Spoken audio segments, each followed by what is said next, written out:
मैं हूं एडवोकेट राहुल मिश्रा और आज की वीडियो में मैं ऐसे टॉपिक पर बात करने वाला हूं जो बहुत इंपॉर्टेंट है। कई लोगों की लाइफ इसकी वजह से बर्बाद हो चुकी है और कई लोगों की अभी हो रही होगी। अगर वीडियो देख लेते हैं तो शायद कई लोगों की लाइफ बच भी जाए। देखिए 498 ए के साथ 376 भी चल रहा है। वो कैसे चल रहा है? अब एक देखिए खेल चल रहा है। एक खेल ये चल रहा है कि जो सरकारी नौकरी में है, जो वेल इस्टेब्लिश्ड है, उनको फंसाया जाता है। उनको फंसाया इसमें जाता है कि टेलीफोनिकली कन्वर्सेशन करी जाती है या उनसे व्हाट्सएप पे या फेसबुक के माध्यम से उनसे चैटिंग करी जाती है। उसके माध्यम से उनसे बातचीत होती है, फिर धीरे धीरे आपसी रजामंदी से दोनों लोग मिलते हैं, सेक्सुअल रिलेशनशिप इस्टेब्लिश करते हैं। उसके बाद ये होता है कि दोनों लोग म्यूचुअली जो है अलग हो जाते हैं और चीज़ें नॉर्मल रहती है। लेकिन फिर क्या होता है कि एक टाइम पीरियड बाद लड़की जो है कंप्लेंट देती है थाने पर कि इन्होंने मेरा शारीरिक शोषण किया, इन्होंने मेरे साथ सेक्सुअल रिलेशनशिप इस्टेब्लिश करा, फोर्सफुली मेरे साथ सेक्सुअल रिलेशनशिप इस्टेब्लिश करा और इन्होंने मुझे जो है तंग किया, बहुत ज़्यादा मारा पीटा, दुनिया भर की चीज़ें। थाने में कंप्लेंट दे देती है। अब ये होता उन्हीं लोगों के साथ जो या तो फाइनेंशियली बहुत स्ट्रांग होते हैं, खेत पात होता, बढ़िया प्लॉट वगैरह होता है, या सरकारी नौकरी में होता है। ज़्यादातर मैं एक चीज़ें देख रहा हूँ डिफेंस वालों के साथ हो रही हैं।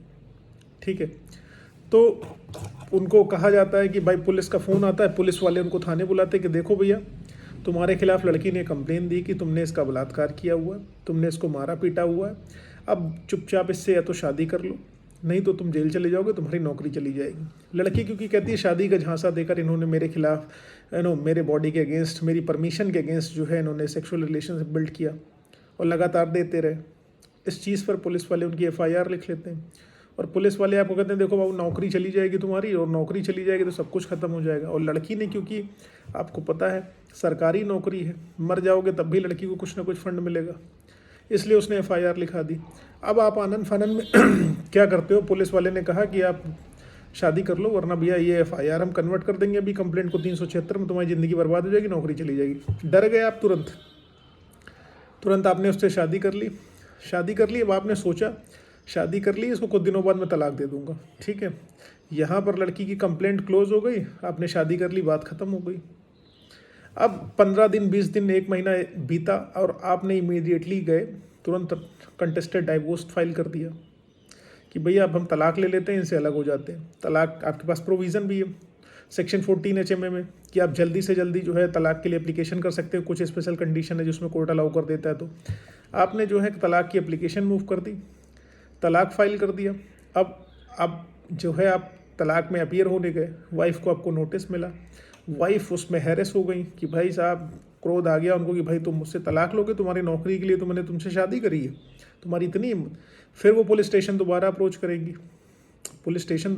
करेंगी। उसके बाद पुलिस वालों को कहेंगे देखिए ऐसा है, इन्होंने मेरा शारीरिक शोषण जब किया था, शादी हो गई थी, लगातार मेरा शारीरिक शोषण करते चले आ रहे थे और इन्होंने मुझसे शादी सिर्फ इसलिए करी ताकि फॉल्स जो ये एफआईआर में लिखा रही थी इनके खिलाफ 376 वाली, उससे ये बच सकें और अब मुझे तलाक दे रहे हैं। तो तब मेरा शोषण हुआ था, तभी मेरे हस्बैंड नहीं थे। 376 कंप्लीटली बनता है, इनके खिलाफ कार्रवाई करी जाए, इनको जेल भेजा जाए। फिर वहाँ पर क्या होगा, लड़की आपके अगेंस्ट 376 की एफआईआर को रीओपन करा देगी। आपकी एफआईआर आपके अगेंस्ट फिर से हो जाएगी। आप अब कंडीशन क्या होगी, आप 376 की भी एफआईआर लड़ोगे, डाइवोर्स का ही मुकदमा लड़ोगे और इसी दौरान लड़की 498A लिखा देगी, डोमेस्टिक वायलेंस लिखा देगी, DV लिखा देगी और न जाने क्या क्या मुकदमे, 377 भी लगा देगी, बहुत सारे मुकदमे आपके ऊपर लिखा देगी। तो इस कंडीशन में जिसने धमकियां दी है शादी का झांसा देकर बलात्कार करने वाले मैटर में, और उस कंडीशन में आप कुछ भी हो जाए, आप शादी मत करने जाओ वरना लाइफ आपकी स्पॉइल हो जाएगी और सारे केसेस आपको झेलने पड़ेंगे।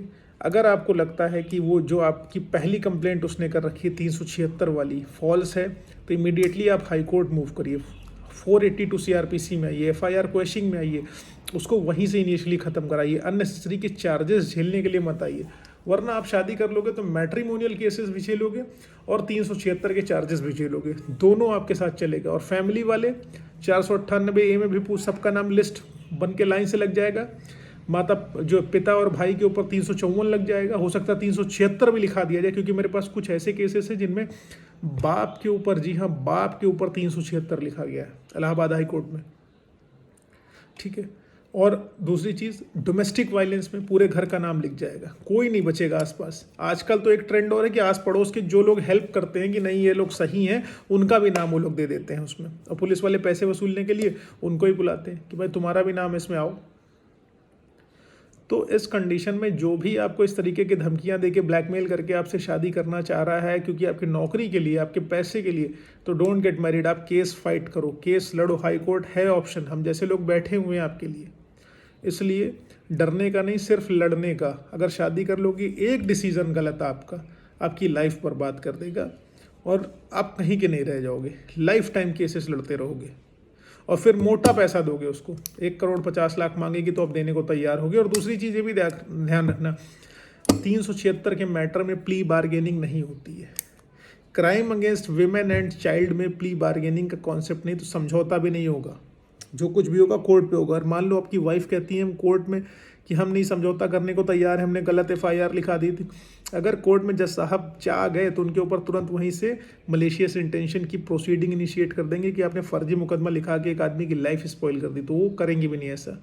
उम्मीद है ये जानकारी समझ में आई है, पसंद आई है और आप डेफिनेटली इससे कुछ ना कुछ अलर्ट होएंगे। अगर ऐसा कुछ है तो प्लीज़ वीडियो को लाइक शेयर सब्सक्राइब करना। हाँ, पर्सनली मुझसे बात करनी है, किसी मुद्दे पर मेरा लीगल ओपिनियन चाहते हैं तो आप अपनी अपॉइंटमेंट शेड्यूल कराकर बात कर सकते हैं। फीस उसके लिए एप्लीकेबल है बिल्कुल, क्योंकि भाई हम भी फ्री नहीं बैठे हैं, आप भी नहीं फ्री बैठे हो, ठीक है।